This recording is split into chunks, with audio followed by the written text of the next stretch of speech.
Otherwise दूसरा real estate नहीं है, वो फेक रियल इस्टेट है, जो रिच डैड पुअर डैड कहता है ना, फेक करेंसी या फेक नॉलेज। तो मैं इसको कहता हूँ कि फेक रियल इस्टेट जो है वो आज के दौर के अंदर प्लॉट या फाइल है। और उसमें से 50 अरब डॉलर तो वो हैं जो यहाँ पे कारोबारी लोग थे, किसी के पास जायज़ का पैसा था वो ले गया, वो जहाँ बाहर उसने जाके सिस्टम खोला। 100 अरब डॉलर का वो पैसा है जो यहाँ का हराम का लूट के ले गए हुए हैं। शिफा इंटरनेशनल हॉस्पिटल में वैसे ही मर गया, कोरोना से मर गया। अब उन्होंने लाश नहीं दी, उन्होंने कहा जी पहले पैसे जमा कराओ, तो लाश दो। बेटों ने वहाँ से पैसे भेजे और हॉस्पिटल के अमले को कहा कि आप ही दफना देना। बेटे आए ही नहीं, आप अंदाज़ा लगाएं कि बेटे आए ही नहीं, और वो उसको उधर दफन कर दिया। वो ऐसे बेयारो मददगार, क्या फ़ायदा हुआ इतना लूट मार करने का, हराम खाने का।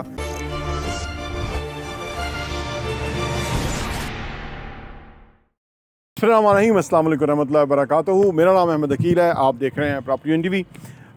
ईद के बाद की मार्केट की सिचुएशन क्या है, रियल एस्टेट मार्केट में क्या होने जा रहा है, क्या हो रहा है और क्या पेशेनगोई की जा सकती है, और जो मौजूदा गैर यकीनी सूरत हाल चल रही है पाकिस्तान में, एक ही जो है ना वो यकीनी सूरत हाल है, वो गैर यकीनी है।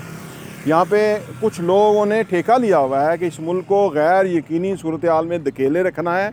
इससे उनके पैसे बनते हैं, इससे उनके जो बुर्जुल खलीफा में अपार्टमेंट बनते हैं, इससे उनके लंदन अपार्टमेंट बनते हैं, सरे महल बनते हैं, जजीरे बनते हैं, ये सब बनता है पाकिस्तान को बीमारी और मुश्किलात में और हिजान की कैफियत में और गैर यकीनी कैफियत में मुब्तला रख के। ये बात अब बच्चा बच्चा समझ गया इस मुल्क का कि ये कुछ ताकतें हैं, कुछ ख़ानदान हैं, कुछ गंदे गलीज लोग हैं कि जो पाकिस्तान को डिस्टेबल करना चाहते हैं, करके रखना चाहते हैं। इसमें उनका बहुत पैसा बनता है, क्योंकि पाकिस्तान स्टेबल हो गया तो वो फिर इंसाफ होना शुरू हो जाएगा, वो फिर पूछताछ होना शुरू हो जाएगी, फिर वो कानून आ जाएगा कि भाई किधर से पैसा बना रहे हो, तुम्हारी क्या ड्यूटी है, तुम किधर खड़े होना चाहिए, तुम्हारा आइनी रोल क्या है, तुम्हारी लिमिटेशन क्या है, तुम्हें जो है ना वो आइन क्या ड्यूटी और ज़िम्मेदारी देता है। इसलिए पाकिस्तान में गैर यकीनी सूरत हाल पैदा करके रखी जाती है। लेकिन हमने भी तहैया किया हुआ कि पाकिस्तान में सूरत हाल को आपके सामने क्लियर करके रखना है, सो दैट कि आप इन गंदी काली भेड़ों को पहचानें और इस पाकिस्तान को ओन करें। इस पाकिस्तान को जो ओन करेगा उसका बहुत फ़ायदा होगा। देखिए सूरत हाल ये है कि जब से ये डॉलर वाला मामला था ना कि डॉलर ऊपर जाएगा तो वगैरह, तो रियल एस्टेट की तरफ लोग कम आ रहे थे, कंस्ट्रक्शन प्रोजेक्ट में थोड़े रुके थे। लेकिन अब जबकि वो डॉलर की सिचुएशन जो है वो समझ आ गई हर एक को, तो अब और फिर आने वाले टाइम में जो इंटरेस्ट रेट है वो भी नीचे होने जा रहा है, जो कि पेशगोइयाँ की जा रही हैं बड़े बड़े सियासी और इकोनॉमी के पंडितों की तरफ से। तो ये सारी चीज़ें मिल के दोबारा रियल एस्टेट के जो चीज़ें हैं वो बेहतर होने की तरफ जा रही हैं। रियल एस्टेट से मेरा मतलब फायर और प्लाट नहीं है। फायर और प्लाट को तो दफन कर दें हमेशा के लिए, वो कभी रियल एस्टेट वो नहीं है, ना अभी आने वाले टाइम में वो होगा ही नहीं। हर उस चीज़ की वैल्यू होगी कि जिसके अंदर कोई दुकान खुल सके, ऑफिस खुल सके, रिहाइश हो सके। एक बात याद रखें, उसकी वैल्यू होगी। अदरवाइज़ दूसरा रियल एस्टेट नहीं है, वो फेक रियल एस्टेट है, जो रिच डैड पुअर डैड कहता है ना, फेक करेंसी या फेक नॉलेज। तो मैं इसको कहता हूँ कि फेक रियल एस्टेट जो है वो आज के दौर के अंदर प्लॉट या फाइल है कि जी वो वादा है जी कभी प्लॉट आपको डेवलप करो। तो ये फेक जायदाद है, फेक प्रॉपर्टी है। रियल प्रॉपर्टी जो है वो या तो घर बन सके, वहाँ पर रिहाइश हो सके, या ऑफिस खुल सके, या वहाँ पे शॉप खुल सके, कारोबार हो सके और निज़ाम चले। उसकी तरफ लोगों का रुझान बहुत बेहतर हुआ है। और जो 2022 में 1,10,000 रुपये टन स्टील था, वो 2,90,000 रुपये टन स्टील पे होके अब वापस थोड़ा 2,60,000 टन पे आया हुआ है। इस वजह से आप देख ही सकते हैं कि अगर आप फ़र्ज़ करें 2 कनाल की बिल्डिंग बनाते हैं, उसके ऊपर 100 करोड़ का खर्चा है, तो आप सोचिए कि वो जो 1 टन स्टील 1,10,000 से अब 2,60,000 पे बैठा हुआ है, तो इसका मतलब है 1.5 लाख रुपया पर टन उसकी महंगा हुआ है। तो वो कॉस्ट कहाँ से पूरी होगी? उसके अलावा अदर अखराजात हैं, तो बिल्डिंग के ऊपर ख़र्चा भी बहुत ज़्यादा है, लेकिन फ़ायदा भी लोगों को यहीं से ही होगा, क्योंकि ये चीज़ आने वाले टाइम में है।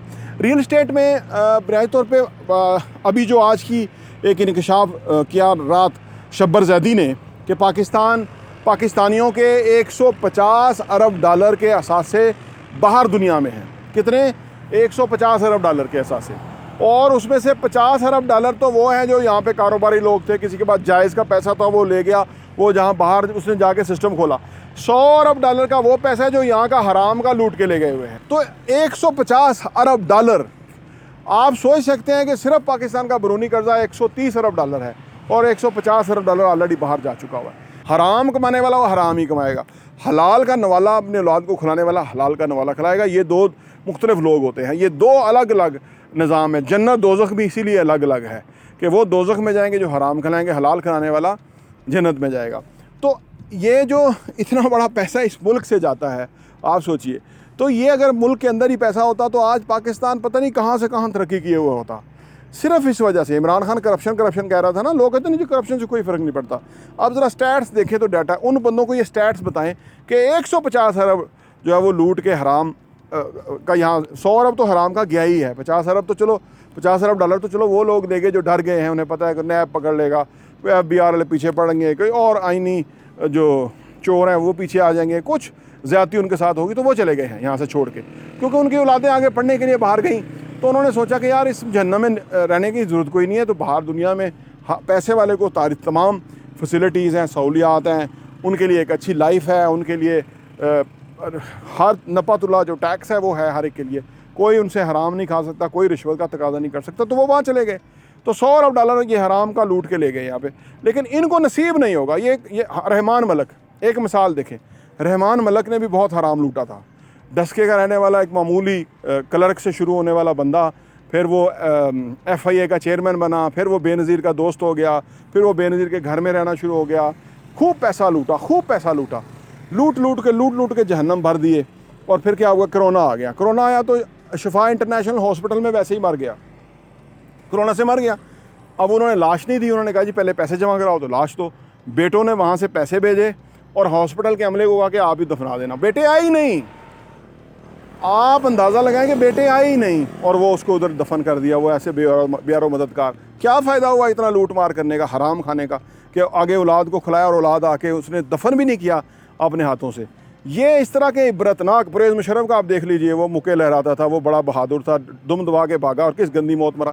ये तमाम, ज़ियाउल हक का देख लीजिए, तमाम भुट्टो का देख लीजिए, तमाम जो करैक्टर थे उनकी आप ज़िंदगी जो ख़त्म हुई उसका आप ख़ात्मा देख लीजिए। मियाँ शरीफ कितना सब कुछ चलाता था, किधर गया वो? हाकम अली ज़रदारी किधर गया वो? ये सब किधर गए वो सारे किरदार? तो ये हैं, इनका भी यही आलम होना है। हमारी दुआ है कि अल्लाह ताला जिसने इस मुल्क को लूटा है उसको इबरत का निशान बनाए, क्योंकि हम जैसे लोग सुबह से लेकर शाम तक मेहनत करते हैं और उस मेहनत, शदीद मेहनत के बाद हम जो है कामयाब होते हैं अपने कारोबार को चलाने के लिए, क्योंकि हम इस मुल्क के बेटे हैं, हम इस मुल्क में पैदा हुए, यहीं हम रहेंगे। हमारा बिल्कुल दिल नहीं करता दुनिया में किसी मुल्क में भी जाने का, क्योंकि ना हमारे पास हराम का पैसा है, ना हमें कोई अयाशी करने का वो दिल है। हमारा अपना मुल्क है, हम यहाँ के, हमारा ही है, हम इसे मालिक हैं इस मुल्क के। अल्लाह की लाठी बेआवाज़ है, वो जब बुरी मौत मरेंगे तो ख़बर आ जाएगी कि वो जो हराम लूटने वाले थे वो किस अंजाम को पहुँच गए। तो बहरहाल यहाँ जो सूरत हाल है वो गैर यकीनी ही रहनी है जब तक कि ये हराम लूट मार करने वाले जाए नहीं। प्रॉपर्टी TV देखने का बहुत बहुत शुक्रिया।